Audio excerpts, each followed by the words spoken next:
If you overthink everything, you've probably been told it's a flaw. Slow down. Stop reading into things. You're in your head too much.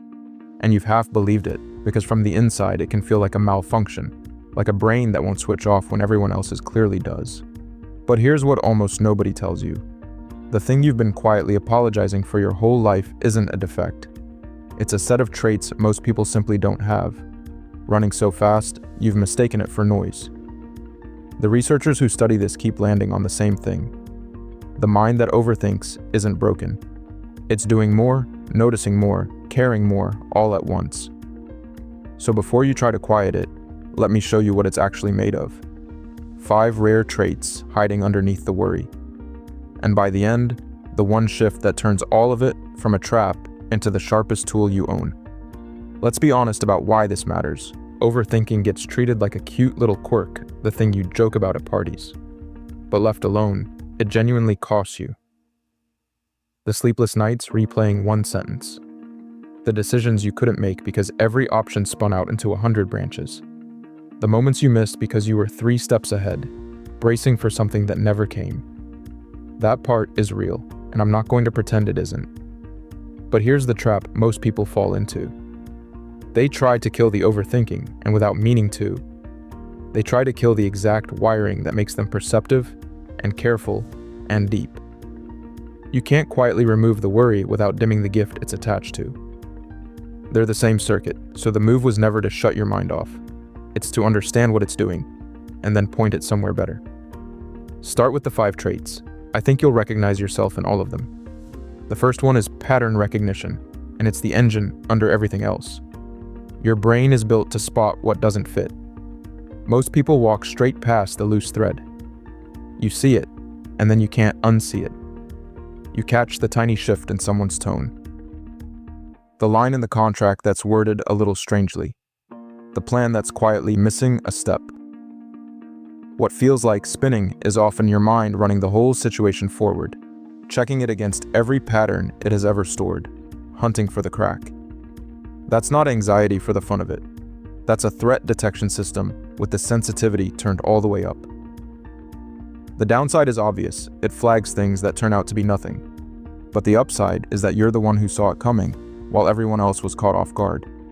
You've been the early warning in the room far more often than you've ever given yourself credit for.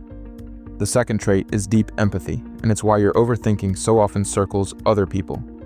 When you replay a conversation at midnight, you're not just being hard on yourself. You're running a simulation of someone else's inner world, trying to feel what they felt, asking whether they're okay, whether you landed wrong. That takes a kind of processing power most people never spend. Psychologists call it perspective taking, and you do it constantly, almost without choosing to. It's why you remember the offhand comment the other person forgot they ever made. Why you can tell when a friend says they're fine and is very clearly not fine. The cost is that you end up carrying feelings that were never yours to carry. But the gift is that people feel genuinely understood around you, often without quite knowing why. In a world running low on that, it's rarer than you think. And it's the kind of thing you simply cannot fake. The third is conscientiousness, which is really just a long word for this. You rehearse things because you don't want to get them wrong. And you don't want to get them wrong because you actually care about the outcome. Before the hard conversation, you script it. Before the trip, you've already imagined the 3 ways it could go sideways, and quietly prepared for each one. People see the worry. What they miss is the sense of responsibility sitting underneath it. You overthink because somewhere in you, there's a refusal to be careless with the things that matter. Your work, your people, your word. The research here is steady. Conscientious people tend to be more reliable, healthier, and more successful across a whole lifetime. Not in spite of all that mental rehearsal, but partly because of it. The trick is learning to aim it at the things you can genuinely control, and then letting yourself set it down once the planning is honestly done. The 4th trait tends to surprise people. Strip it right back. And overthinking is really just an act of imagination. To worry about a future that hasn't happened, you first have to build that future vividly in your mind, in detail, with real stakes. And that's the exact same machinery that writes the story, designs the thing, solves the problem nobody else could crack. The overthinker's brain is a simulation engine that never fully powers down. It's always generating scenarios, recombining ideas, asking what if on a loop.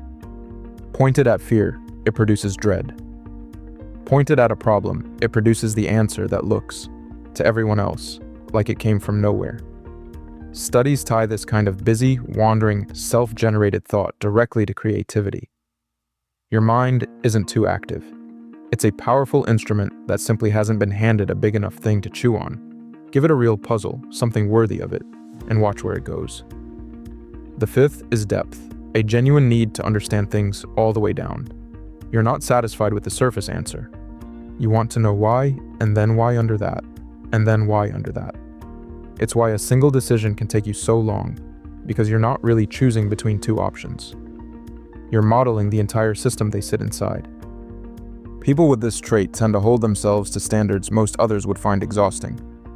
And yes, sometimes that tips over into perfectionism, into the kind of analysis that never quite lets you act. But it's also why your work, when you finally release it into the world, has a thoroughness people can feel. You don't do things halfway. You can't, really.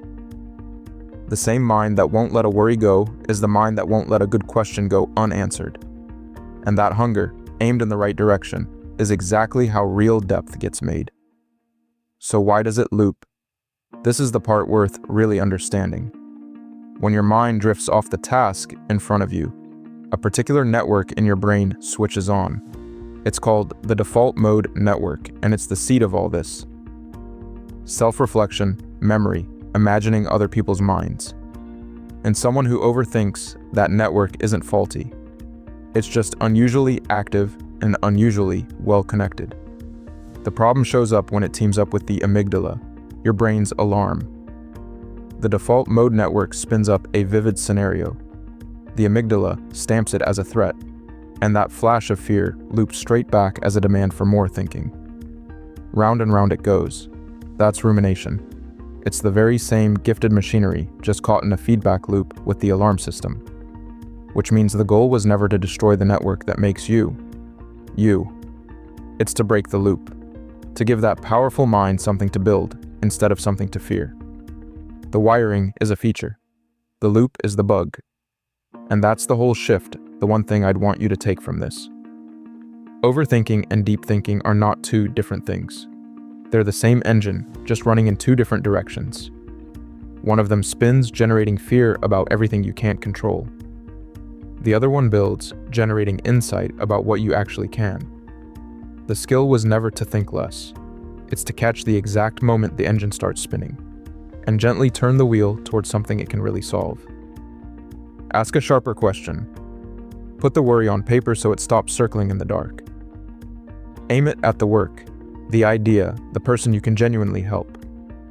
The same trait that keeps you awake at 2 a.m. is the one that, pointed the right way, makes you the most perceptive, careful, and creative person in almost any room you walk into. You were never too much. You were just an instrument that nobody ever taught you how to play. So the next time someone tells you that you think too much, you'll know what they're actually looking at. Not a flaw, a rare set of traits, running fast, just waiting for a better direction. If even 2 of these felt like reading your own mind, then this channel is going to feel a lot like home, so subscribe and stay with me for a while. And if you know a fellow overthinker, the friend who notices everything and quietly carries a little too much, send this their way. They probably need to hear that the thing they keep apologizing for might honestly be the best thing about them. I'll see you in the next one, and in the meantime, try to be a little kinder to that busy, brilliant mind of yours. Take care of yourself.